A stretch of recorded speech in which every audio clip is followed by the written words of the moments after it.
O medo é contagioso, e parece que o vírus do medo de ser sancionado, de ter a carreira destruída, começou a se espalhar com força pelo gabinete do ministro Alexandre de Moraes. A notícia de que mais um juiz auxiliar pediu para sair é a prova de que a lealdade tem limite.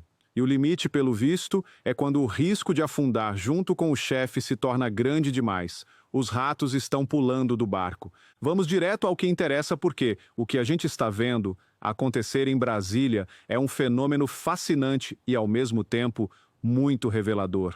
É o desmoronamento de um império, não por um ataque frontal, mas por uma implosão silenciosa, causada pelo pânico que se instalou em seus próprios alicerces. E a prova mais recente e mais clara desse pânico é a notícia de que o ministro Alexandre de Moraes perdeu mais um de seus juízes auxiliares, o Dr. Rafael Rocha. Agora, a gente poderia olhar para isso e pensar que é apenas uma troca administrativa normal. Mas quando a gente conecta os pontos, quando a gente entende o contexto, a gente percebe que não há nada de normal nisso. A saída do juiz Rafael Rocha é, ao que tudo indica, mais um sintoma de uma doença que tomou conta daquele gabinete. O medo. O medo das consequências. O medo de que a conta, uma hora, vai chegar para todos os que participaram do que muitos consideram o maior período de abusos da nossa história recente. E por que eu digo que é medo? Porque o próprio juiz Rafael Rocha já sentiu na pele o que significa estar associado ao ministro Moraes. Ele foi um dos que tiveram o visto americano cancelado. Ele já foi sancionado. Ele já sabe que o nome dele está marcado, que a sua carreira internacional, que as suas viagens, tudo isso já foi prejudicado.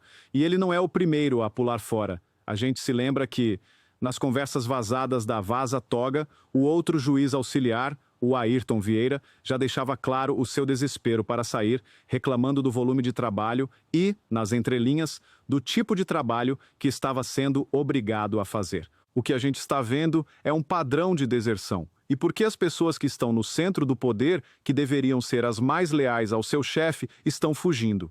Acredito que a resposta é uma combinação de dois fatores: a consciência e o instinto de sobrevivência. Primeiro, a consciência. A gente precisa ser claro sobre isso. Qualquer aluno de direito, qualquer pessoa com um mínimo de conhecimento jurídico, que olha para os processos conduzidos pelo ministro Moraes, especialmente o que condenou o ex-presidente Bolsonaro, vê uma série de atropelos, de desrespeitos ao devido processo legal. A velocidade irreal do processo, a falta de acesso da defesa a todas as provas, o cerceamento de testemunhas, a figura do juiz que é, ao mesmo tempo, vítima, investigador e julgador, tudo isso são absurdos que, em um país sério, anulariam o processo na hora. Agora, imaginem os juízes e assessores que trabalham dentro do gabinete. Eles não são leigos, eles são juristas. Eles sabem, melhor do que ninguém, que estão participando de algo que, para dizer o mínimo, é juridicamente muito questionável. Eles sabem que estão assinando despachos, redigindo minutas de decisões, que no futuro, quando a poeira baixar e a história for escrita, podem ser vistas como atos de um tribunal de exceção. E esse peso na consciência, para quem ainda tem alguma, deve ser imenso, mas por muito tempo, essa consciência era sufocada por um sentimento de impunidade. Eles sabiam que estavam fazendo coisas erradas, mas pensavam: e daí? Quem vai nos punir? Se alguém reclamar, o caso vai cair aqui mesmo, no Supremo, e nós vamos dizer que está tudo certo, nós somos o poder final, nós temos o anel de Giges, o anel da invisibilidade, que nos permite fazer o que quisermos sem nenhuma consequência. Eles se sentiam seguros, protegidos pela própria bolha do poder. E é aqui que entra o segundo fator, o que transformou a consciência pesada em pânico total: o instinto de sobrevivência. E o gatilho para esse instinto tem nome e sobrenome: Donald Trump. A entrada do governo americano no jogo mudou tudo, porque de repente as consequências deixaram de ser internas e passaram a ser externas. A punição não viria mais de um sistema que eles controlam, mas de uma superpotência que eles não controlam de jeito nenhum. A Lei Magnitsky, que no começo eles talvez achassem que era apenas uma bravata, se tornou uma realidade dura e dolorosa. E ela não parou no ministro Moraes, ela escalou. E escalou de uma forma que, acredito, nem eles imaginavam. Atingiu a esposa, a advogada Viviane Barci. Atingiu a holding patrimonial da família, o Instituto Lex. Atingiu o escritório de advocacia. A pena de morte financeira deixou de ser uma ameaça abstrata e se tornou uma operação de asfixia completa que mira não apenas o homem, mas todo o seu clã. Agora, se coloquem no lugar de um juiz auxiliar como o Rafael Rocha. Você está ali, trabalhando em um gabinete que está no centro do furacão. Você já teve o seu visto cancelado. Você vê a família do seu chefe sendo sancionada. Você vê a OAB se levantando contra o ministro. Você vê a pressão do Congresso aumentando com a possibilidade de uma comissão parlamentar de inquérito. O que você pensa? Você pensa, esse navio está afundando. E se eu não pular na água agora, eu vou afundar junto. É o mais puro e simples instinto de sobrevivência.